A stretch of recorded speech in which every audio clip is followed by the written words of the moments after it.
Hello everyone, how's it going? Hope you're doing well. Today I am revisiting an old favorite of mine. It is Mono Blue Prowess. I just wanted to play this deck one more time before the new set comes out because this deck is so awesome and I think a lot of people aren't really giving it the respect that it deserves. So just want to remind everyone that if you want to climb the ladder nice and fast, this is definitely a good choice. Before I get into the deck and talk a little bit about it, help the channel out, subscribe up if you haven't done so already, and let me know what you think about this Mono Blue Prowess list. Also, what are you climbing this season with? I'd like to know. So what are we doing in this list? It's very simple. We have a bunch of creatures that are prowess or kind of pseudo prowess. We have our Elusive Otter, which just has built-in prowess. This one has the additional benefit of being unblockable by creatures with power less than it. So if we pump it up a whole bunch of times, the opponent has a board full of little stuff, well, it's going to be able to sneak its way in.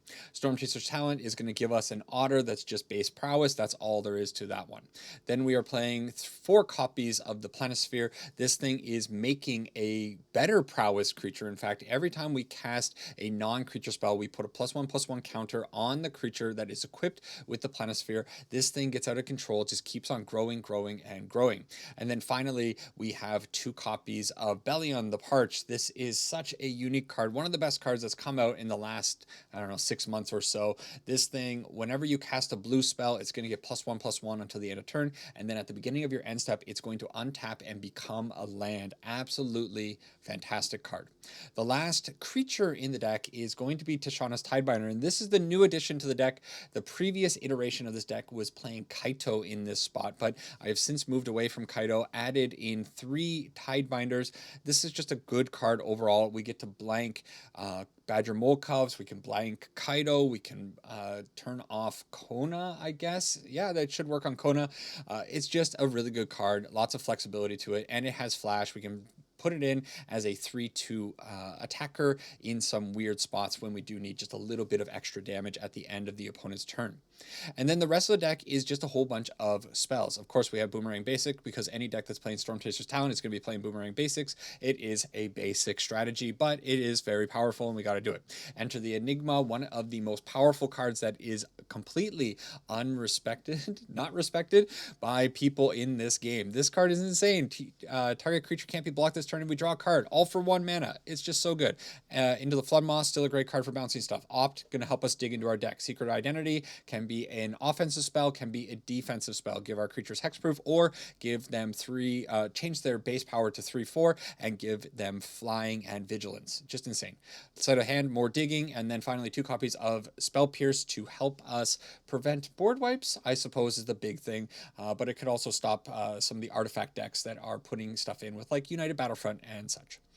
Then in the lands, you might be wondering why we have the Willow Rush Verge and why I'm calling this mono blue when we are clearly playing a little bit of green. Well, the Elusive Otter does technically have a green side, so the Grove's Bounty might come up once in a while, but for the most part, we are ignoring that and really just playing it as a mono blue deck. All right, so that is the rundown of the deck. We're going to take it into the arena and see how it performs. I know this one's going to be a good one because I absolutely love playing this deck. So see you over in the games.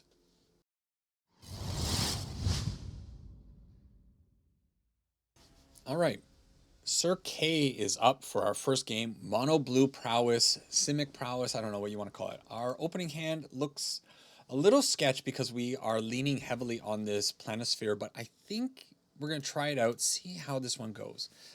Before I forget, if you skip the introduction, help the channel out, sub up if you haven't done so already, and if you like this really wicked card sleeve. Oh my god, look at this thing. I've never seen that before.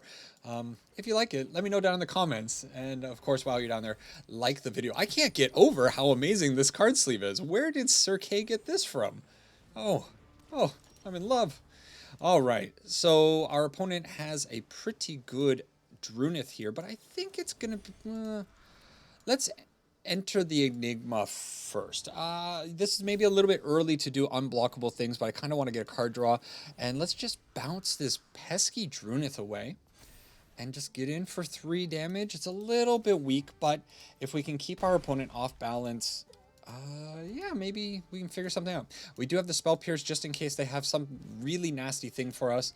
And then eventually we have more evasion with the Secret Identity. I doubt that the opponent's going to want to Whoa. Okay. Well, they're going to make 2 Mockingbirds, so they do have chump blockers now. I was going to say, I doubt that they're going to want to throw stuff in front of our growing hero, but now that I see a bunch of other heroes on the side, maybe, just maybe, the opponent will be okay with it. Since we have the Planisphere on the board, I don't mind setting off the Opt. It gives the +1/+1 counter to that creature, and okay, I guess we're going to just keep on going. We're going to play out another Planisphere. That's going to make our hero a 5/5, and then we can attack in pretty freely here. Okay, of course we're going to have to go through these heroes, and you know what? I think we're going to run out the Elusive Otter, try to get it big. We're going to have a hard time punching through this Simic deck because they're going to obviously go quite wide. If they end up having like a Badger Mole Cup here or a Leyline Weaver, Leyline Weaver's really good.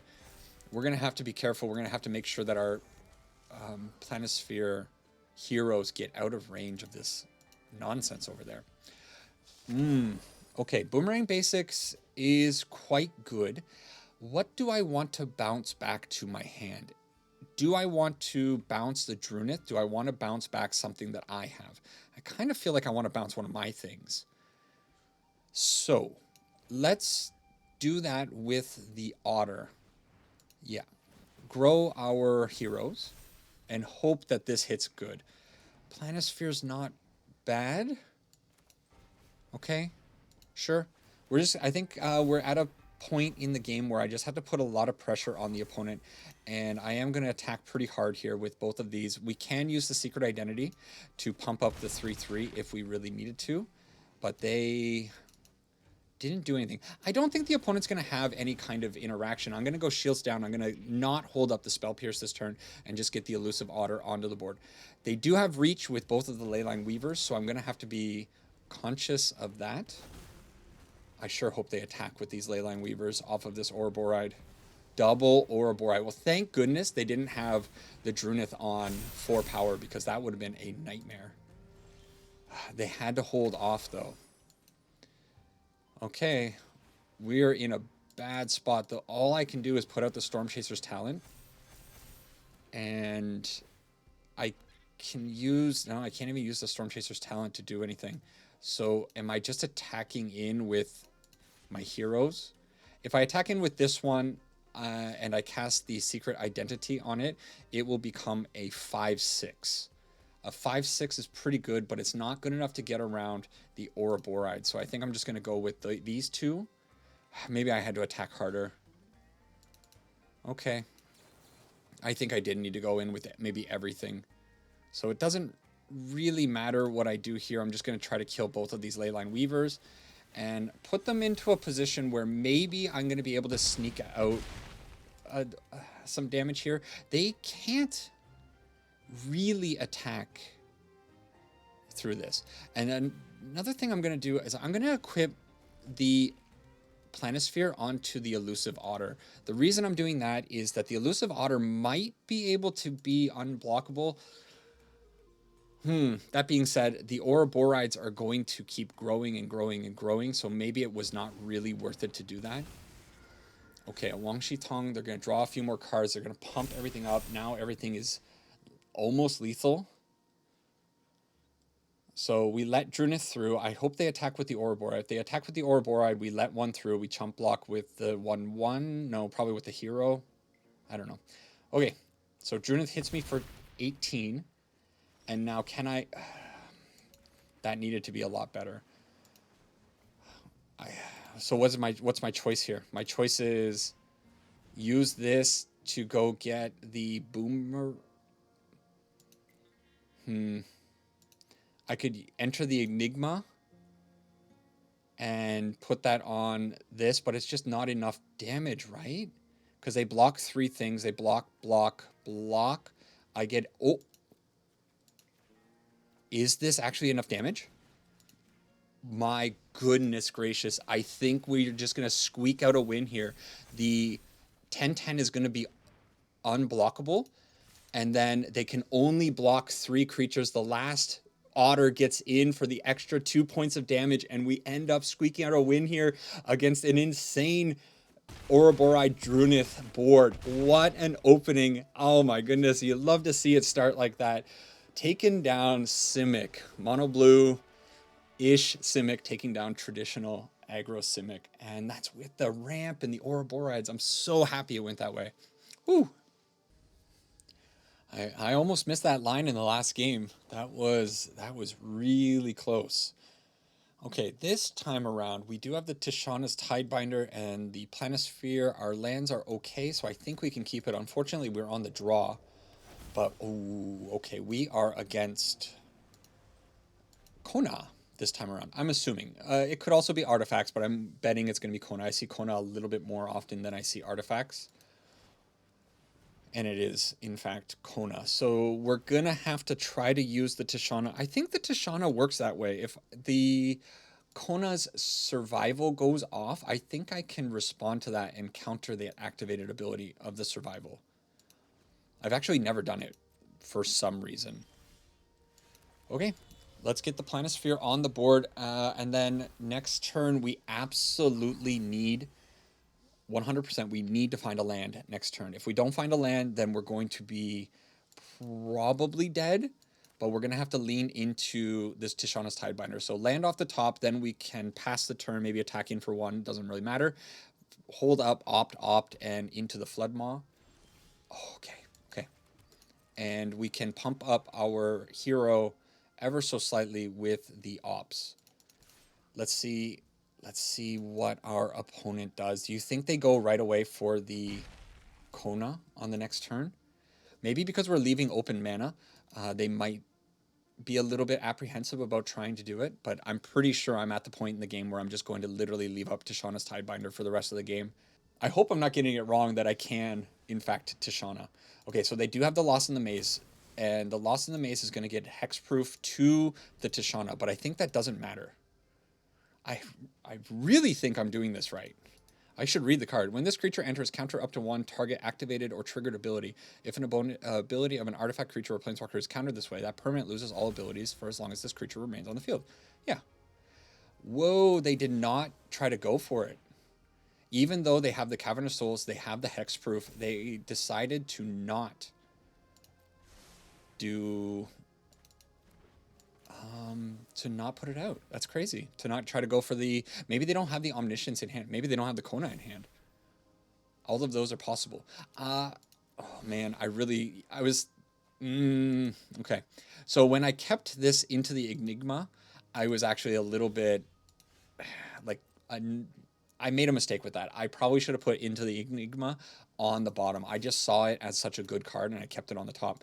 What I needed to do was dig for a land because if I had 4 mana, I could have into the Enigma here, holding up the Tishana's Tidebinder, but by leaving my mana the way it is, now I'm kind of stuck.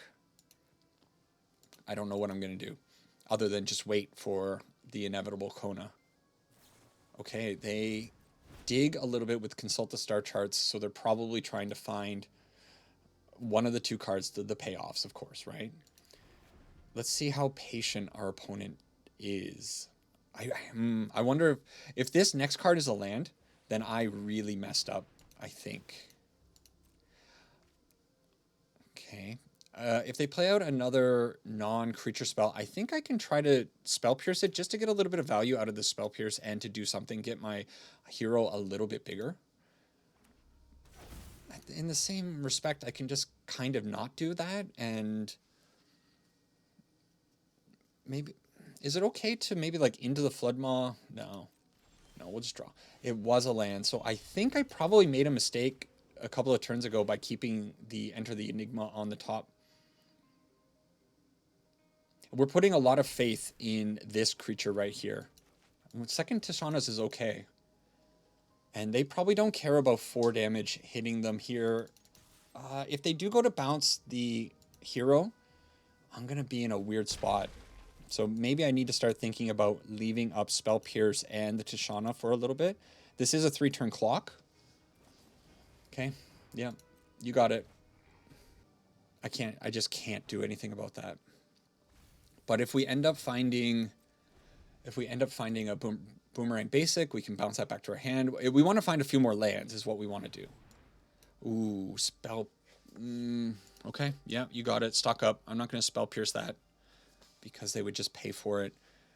I guess next turn we're going to put the Stormchaser's talent on the field. I would like another land. That way I can Stormchaser's talent and hold up Spell Pierce plus Tishana's Tidebinder. Is there an argument to running out this Tidebinder here? I think it's fine. Let's put it out as a beater. It's going to be a 3-2, and we still have one more in hand. Okay, a 3-2 flash, Merfolk. It's not bad, right? Like, that's fine. They're probably... that's got to look suspicious, right? And I think I'm going to hold up both of these now. Because this is all a patience game by both of us. Who's going to fire off their thing first? But I got a clock on them. And it's a pretty good clock. In fact, are we going to be able to maybe get lethal in the near future? Okay, let's imagine I put out the Tishana's Tidebinder, and I have 6 damage on board. I use 2 mana to equip. I'm not brave enough to do it. With them having 4 mana open, I'm not brave enough to do that. 6, equip, 7, 8. I would have enough. 6, 7. No, I would only have 8 damage, not 9. Okay. Another Spell Pierce. Yikes. Okay. We'll attack in, take them down to 6, hopefully. Do they actually have a bounce spell here? The unauthorized exit. Okay. They're putting a Tidebinder back in our hand. I could give it hexproof, but then I am discarding a card this turn. So let's, I know it's my goal. I'm gonna do this. I'm gonna try. I don't know if I like this or not, because now I'm all in on this Tishana. Man, not hitting lands has been actually kind of brutal. We are 17 cards deep, 4 lands. It's about right. There is our rescue beastie. They probably think that they're good to go here. Yep. If they have a way of stopping our Tidebinder, it's going to be over. So this game comes down to this. It was a grueling game, slowly dealing with the Kona, and they have the Dispelling Exhale. I needed to keep the Spell Pierce up. Oh my god. Brutal. Brutal. I knew it too. I should have let the Tishana go. I don't know why I think, honestly, I kind of got in my own head when I saw that I had 8 cards in hand and that I was going to have to discard something. And I think that's probably what threw me off. I knew the game plan. I knew I had to stick to that. And I didn't. So GG opponent, that was a good little mind game. You made me go before you. And I paid the price for it. I don't feel good about that one.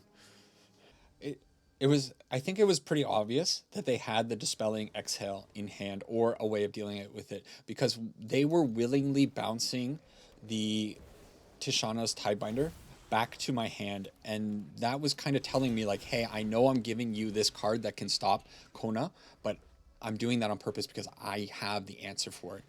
I should have known. Okay, from here, man, Otter or Ooze is interesting. Should we just bounce the Ooze, or should I dig for? Yeah, let's bounce this Ooze. Let's get this out of here. See ya.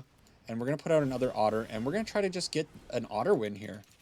Otters are absolutely terrifying, and I think we can run over our opponent given the opportunity. Double Ooze. Okay. Let's start with a sleight of hand. We are looking for Boomerang, maybe? Or Secret Identity. Secret Identity is pretty good. Land, no, we want action. Double Otter. And another Secret Identity. So this time my Otters are getting in. The Ooze can't do anything about it. So I think what I'm going to do is I'm going to just attack for 6, bring them down to 12, and then next turn try to kill them with what I have. If I have to use the hexproof from the Secret Identity to save one of these Otters this turn, I can do that. But I think they're going to be in a pretty bad spot. And they don't have any creatures to eat with the oozes to get bigger. So, oh, that's a pretty good draw. Okay, let's give unblockable here. Why does it feel like they don't have anything?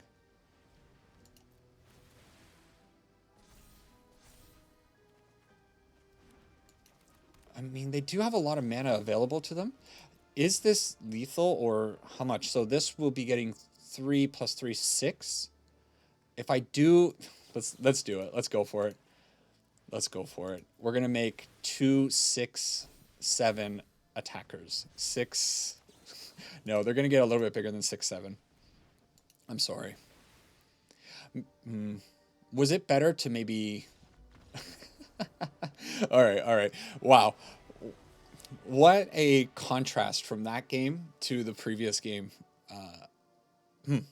Okay.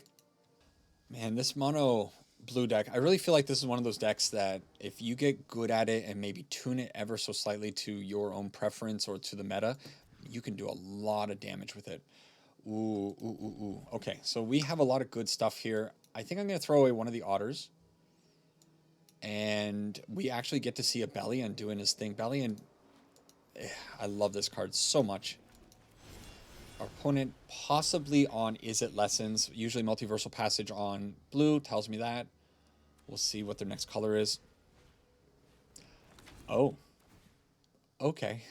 This is unexpected. Roaring Furnace? Oh, okay. So I suppose we put out our Bellion, and then we start doing our thing. Next turn, we have the Stormchaser Boomerang Basics combo. And we have to deal with Roaring Furnace, potentially. Okay. I have no idea what this stuff means. This could be a Teamer not Enduring Innocence, the other Innocence maybe deck? Splash Portal. Splash Portal to bounce the Thunder Trap Trainer? That's interesting. Okay, I'm really surprised that they didn't leave the Torch the Tower up. Okay, so from here, I think it's probably fine to do the Stormchaser Talent, Boomerang Basics nonsense thing. Just get a little bit of extra value out of this, and then attack in with a pretty beefy Bellion. Okay, well, yeah, and we may as well put another Otter on the field. Are they going to block with the 1/2? Maybe I would, I think. Wow, they left 5 damage through. Okay. And now we have an Into the Flood Maw that we can kind of hold up just in case some things get a little bit crazy. I don't know why I said maw like that. Canadian, no, that sounded like more of an American thing to me.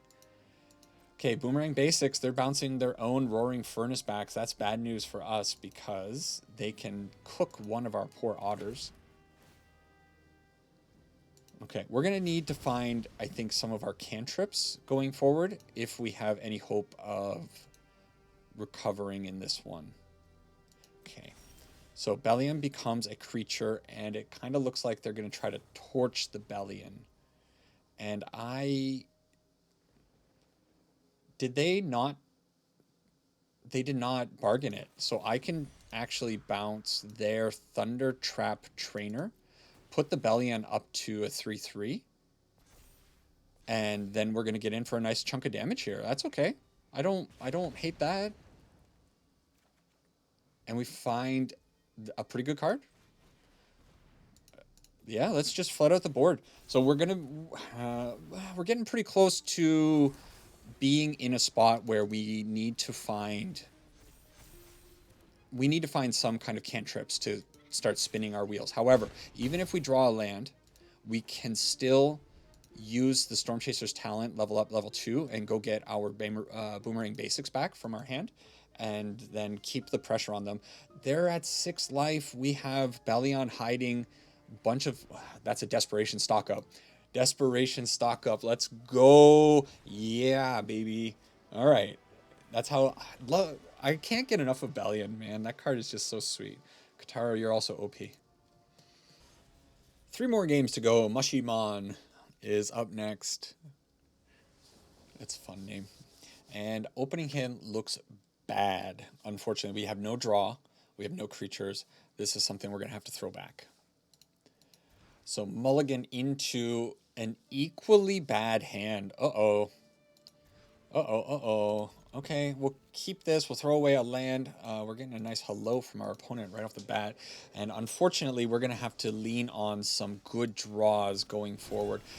Elusive Otter, they are playing black, so it's a little bit annoying. They might have removal for it, but I guess we're going to have to deal with that as it comes. Human. Oblivious Bookworm. Okay, so we are against Kavaro. And so we need to find Tishana's Tidebinder. What? That card that I was just about to say popped into my hand?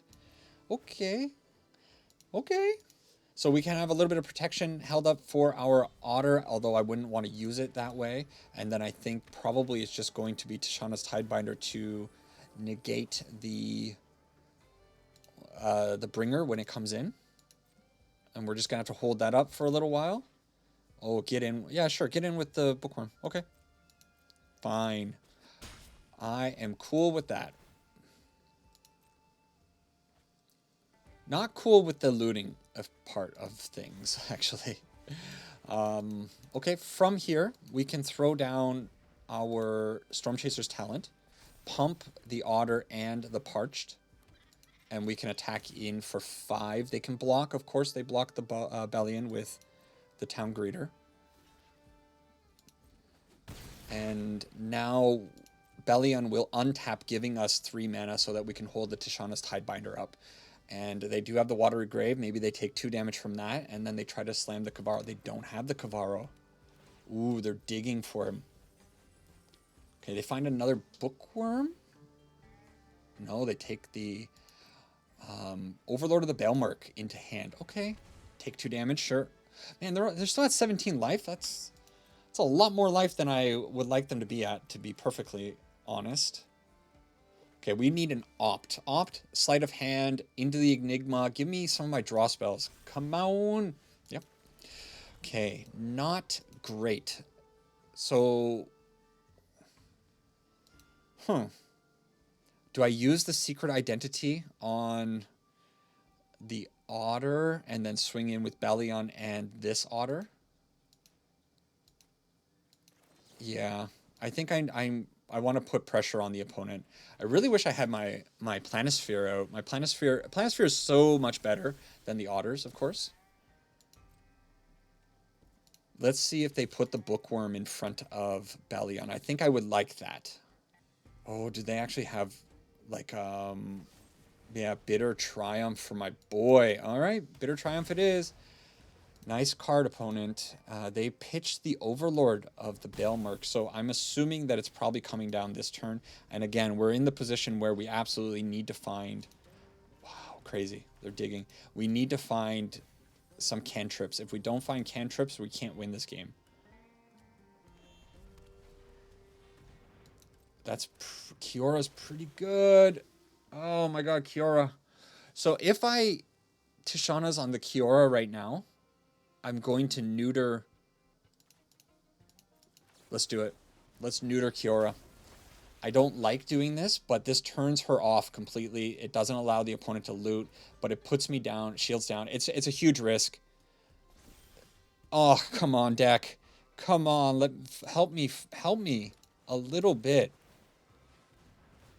We're going to go and grab this card. Yikes. So I can't even really attack in. Oh man. Okay. It's fine. It's fine. We'll be okay. Here comes the Kavaro. I know it. I threw out the... Oh, an Overlord of the Baelmerk is a really good card at finding Kavaros. That's a good draw from the opponent. Okay, they didn't find it. So they just grab... They can grab anything from the graveyard, though, right? It's not just those milled cards. Man, I feel like they made a mistake when they printed this card, right? This should read, whenever this permanent enters, mill 4 cards, then you may return a non-avatar card or a Planeswalker card from among those cards, instead of from your graveyard. Wow, they really wanted to push the Overlords. Anyways, if we find a draw spell, we can really go to town. This Elusive Otter, oh man, it's not enough damage, is it? But I think this is what I have to do. So X4, we're actually using this side of, yeah, we're using the Grove's Bounty side of this card, and we can get in freely with our Elusive Otter, but we are still shields down. So if they end up finding Kavaro this turn, they're going to win. If they don't find him this turn, oh no, come on. Oh, it was that turn that they needed it, because next turn we could have Secret Identitied maybe Bellion, put him in the sky, and then attacked for the whole thing. Of course they found it at the end. Oh man. Those were some piss poor draws from my deck. You know what? I don't think that was a loss. I think that was, I don't know. I'm just making excuses for using the Tishana's Tidebinder too early. In that last game, I think I was like 20 cards deep. How many cantrips do I have in the deck?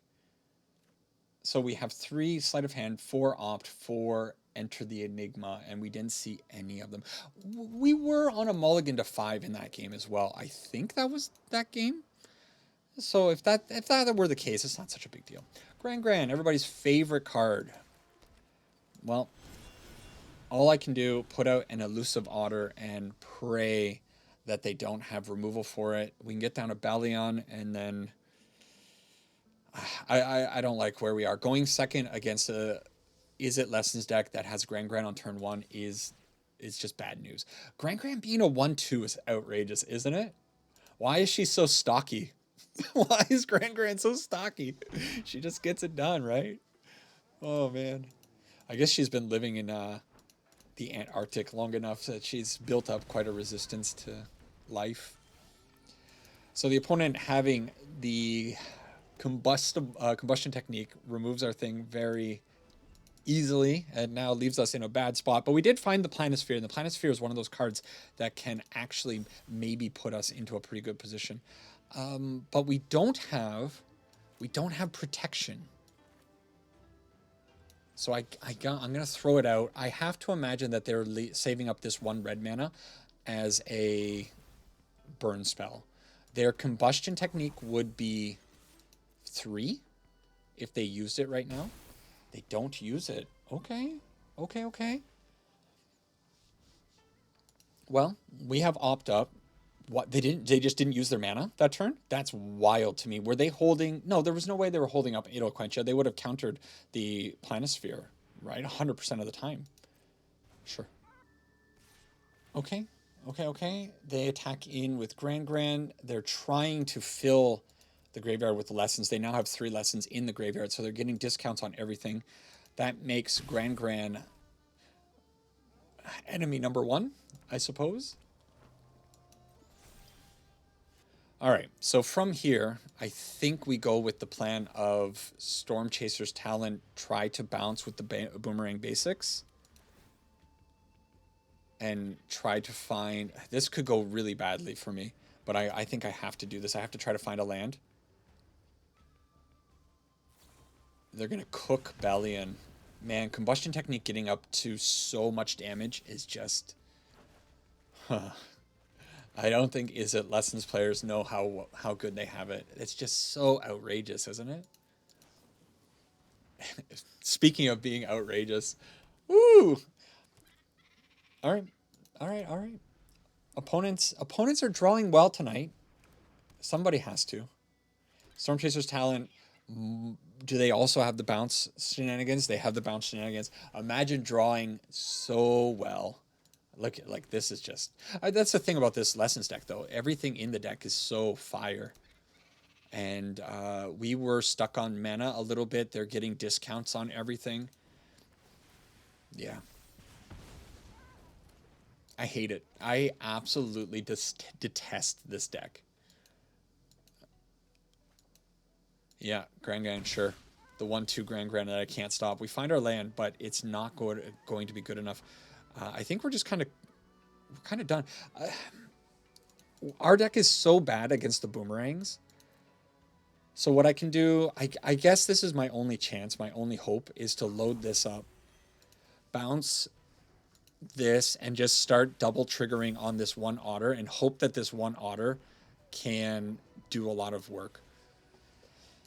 And since I didn't find any kind of protection spell, I think I may as well run out the Stormchaser's Talon one more time. Just see if we can keep them off balance a little bit. There's the Artist Talent, though.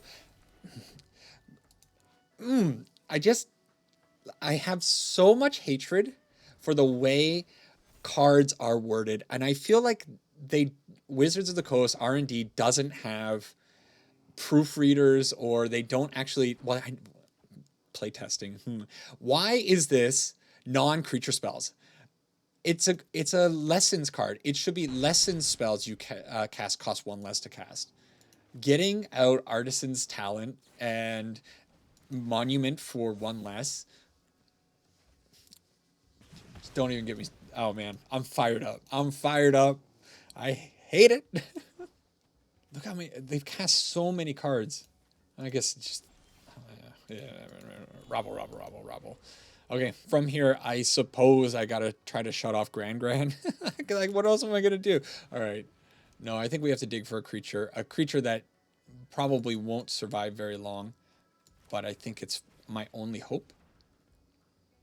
So Stormchaser's Talent onto the field. We make an Otter that is incredibly vulnerable, and I guess we just attach the Planisphere. They are down to 1 card. The thing is, as soon as they draw and accumulate knowledge, or accumulate wisdom, that's what it's called, right? Wisdom. Yep. They're going to draw another 3 cards for 1. They attack in with Grand. Okay, so they're risking the Grand here. Makes me think that they probably have a way of protecting Grand. I have to try to protect or to take out Grand. Okay, they're digging. They had an Idoquentia. Ooh, dig. Otter is not bad. I'm gonna keep that, I think. And we get Beefy Granny off the field. Okay, there's the Monument. Paying. Did they pay 3? They paid full 3. Wow, honest opponent. So now what we're gonna have to do is we're going to have to get rid of the Monument to Endurance with the Tishana's Tidebinder. That's my only chance. Let's start with the Opt. Trigger. Boomerang basics. Keep it. And is it okay for me to do this? I think it is. Come on, give me a land. Give me a land. It's greedy, but we went for it. Okay. We can attack in for 7. They block. Of course you block with that. And now we have Spell Pierce and Tishana's Tidebinder up. So we can shut off. Do you shut off the Monument? I think you do. Boomerang basics. Okay. Or do you shut off the art? I don't know what you shut off. But I'm going to go with the Monument. I think the Monument's a bigger engine than the Artist Talent.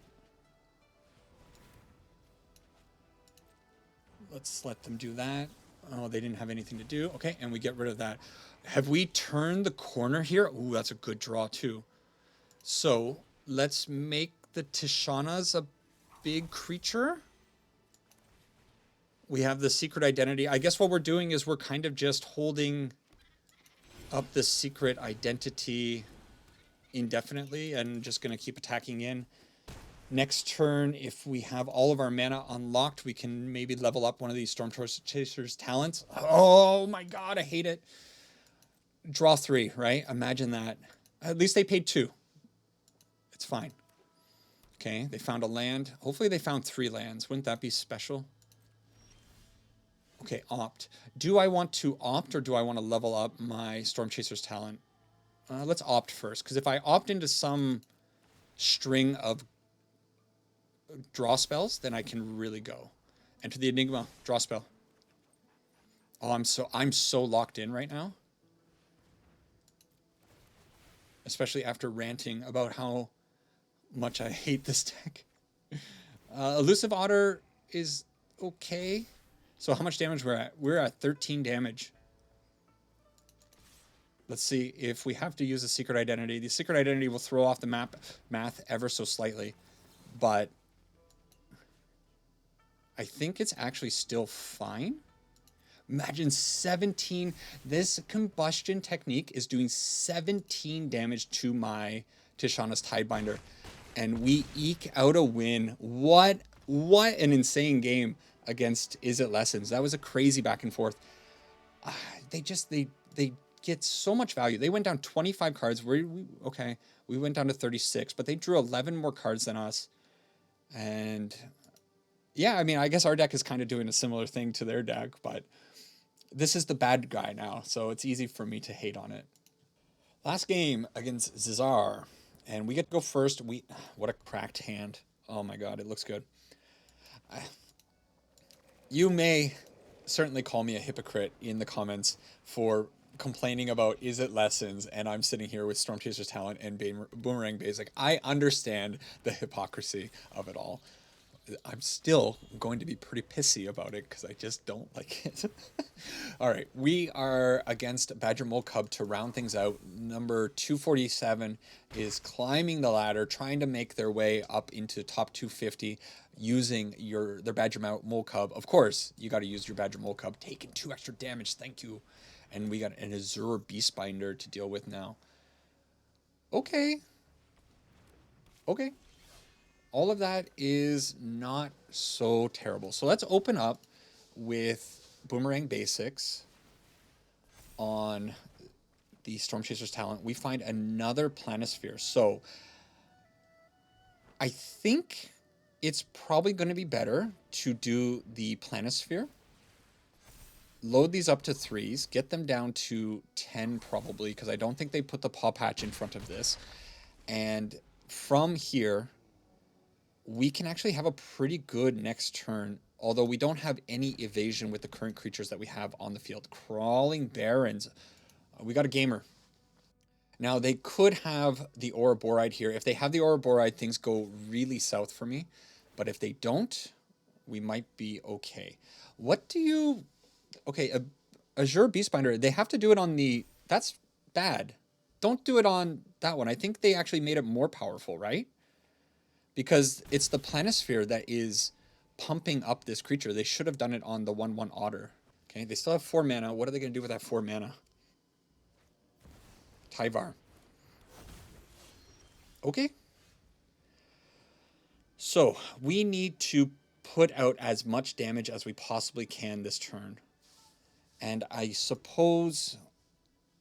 We could get a little cheeky with the Tide. No, it's not going to work. Okay, I think we're going to make a bunch of... We're going to make our creatures as big as possible.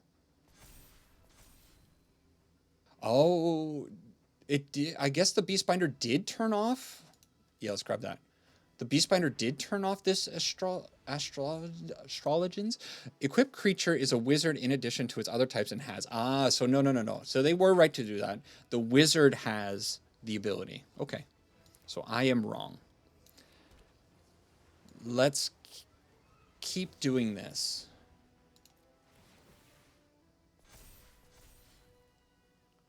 We opt into a sleight of hand. Okay. I think it's fine. We're going to put pressure on them. They're going to keep their Tyvar, but they're going to lose their Beastbinder. Secret Identity, right?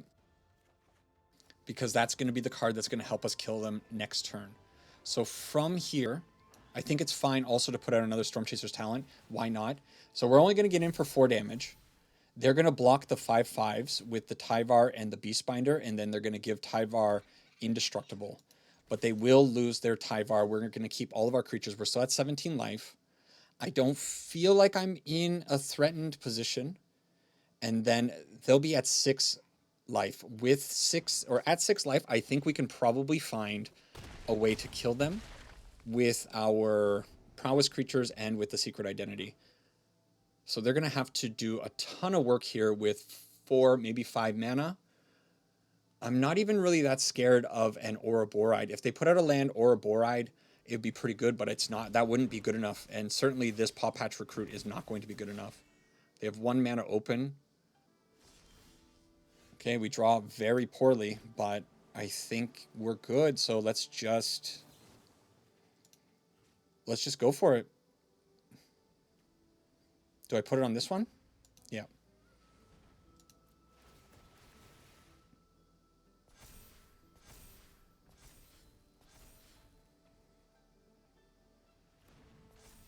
Okay.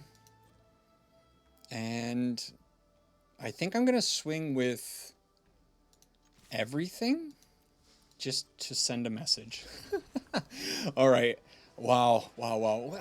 Man, every time I play this deck, the games are so fun. All right, let's go to a wrap up. All right, I cannot stress how much I absolutely love and adore this Mono Blue Prowess deck. It is just such a fun deck to play. Every time I load it up, I have a great time with it. It might not be the most powerful deck, but it leads to some of the most interesting gameplay decisions among decks that I play. As far as the budget goes, it's a little expensive. You're going to need about 20-ish rares. The Willow Verge Rush is not a requirement for this deck. It's really in here just for the Grove's Bounty, which is nice to have. So if you have your Willow Rush Verges, good, throw them in, but you don't really need it. I think Tishana's Tidebinder, fantastic craft. Actually, the addition to it in this deck was absolutely huge, and that game against the Kavaro player, perhaps it could have gone a little bit differently if I had been more patient. I got a little bit too antsy, and I protected the Tishana's Tidebinder that was on the field. I should just let it go, but let it go for now. Bellion is a little bit of a sketchy craft because, he's not really used in too many decks, but it's such a cool card. Astrologian's Planisphere, you see the power that this card has. It's probably the most powerful card in this deck. And then the Stormchaser's Talent is just used in so many decks. Overall, I mean, the cards in here are a little bit mid to high as far as like crafting power goes, but I don't know. If somebody asked me like, hey, I want to craft a deck for standard that I really want to sink my teeth into, this is one of those decks that's like, dude, this is fun, and you're gonna have a good time playing this, and you're gonna probably do quite well once you learn how to pilot it correctly. And we went 5-2. I can't remember the first loss, but the second loss against the Kavaro deck, again, I think it could have gone differently. So I'm still learning a little bit about the deck myself. Yeah, very, very, very cool deck. Anyways, that's it. Let me know what you think about the addition of Tishana's Tidebinder over Kaito, the card that was originally in this deck.